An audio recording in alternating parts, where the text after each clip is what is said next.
Hello everybody, this is the Windows Tech channel here. You might be wondering, why a black screen? Well, I'm gonna give you a update regarding like two videos that I have been, well, one of them I've been trying to make, and then the other one I'm going to make. I'm just gonna kind of like announce it now. Like, I'll start with the one that I tried to do. So as you guys saw in my community tab, I finally got a patch that is supposed to make the Toshiba A215 recovery disks work in my machine, because I submitted a review to I Love Windows Media's page where he cracked the Toshiba Satellite M505 recovery disks, which that is something I might take a look at on that Toshiba laptop, like in return, kind of. But thing is, that's on a dual layer thing, so I would have to burn it to a USB or something using Rufus, but that's not the point.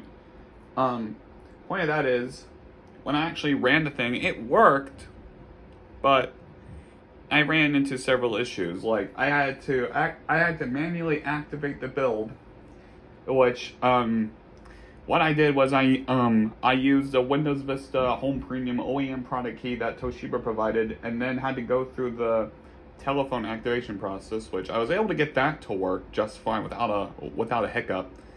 But then the driver, like the display driver, just refuses to work, and like I now need to get ATI drivers to work and that thing. And I can't even get my wireless driver to work either. So that's great. Also, well, I can just get ATI graphics drivers for the thing that Toshiba has. Like the ATI graphics card, like in that PC. Anyway, I also posted a short about the activation thing being broken on the Toshiba thing. What am I talking about? The Toshiba A215. Now, speaking of A215, that is the laptop I have chosen for the Evolution of Windows Vista video. So, I have confirmed that thing can run Windows XP.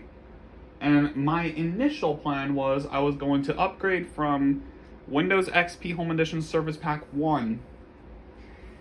I was going to upgrade that to the earliest leaked build of Longhorn we have, which is leaf 3783. Hang on, I have the thing here. No, 3683. However, I ran into a couple of issues after the first reboot. And that just comes down to certain files couldn't be copied. Now, I have read on Beta Wiki that there were problems getting upgrades to work with that build. So we are gonna have to do a clean install on that one, and I will do that, but I don't know when.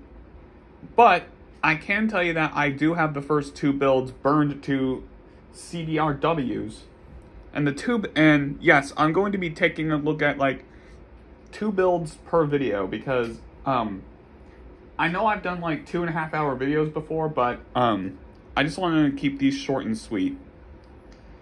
So what are the 2 builds we're going to be taking a look at in the first video of the Evolution of Windows Vista? I'm going to be taking a look at build 3683 and build 4001. I chose build 4001 specifically as the second build to go over because, to my understanding, that is the earliest build to have the WIM-based installation instead of the MS-DOS based setup that we've basically been used to, starting with MS-DOS and seemingly ending with Windows XP, including some of the some like of the post-reset Longhorn builds. Now Now those are the first two builds I chose. I know there's gonna be some. I know there's gonna be some builds that we're gonna be definitely taking a look at, and some of them might require clean installs. And here's the thing: I'm not going to try and be like those people where I upgrade through builds of Longhorn. If we have to clean install Longhorn builds, I will be A-okay with it. Like, I will definitely be taking a look at 4093 and 5000 for sure. Those are like, no, there are like a couple of builds I will be taking a look at other than those two. Like, I have build 4093 because that is the last pre-reset build known. Build 5000, which is the very first post-reset build. And yes, I have 3 different versions here. I will be picking the Home Edition ISO. And then I'm going to do in the case of Windows Vista Beta 2, Release Candidate 1, and the RTM build, or the final build, I will be using my official DVDs for those ones, provided by Microsoft, because yes, I have physical copies of of those 3 builds. All of them I got on eBay. However, my RTM build of Vista Ultimate is the oldest of the 3 builds that I have that I bought from eBay. Well, in terms of when I bought them. But yeah, I just think it's going to be pretty interesting.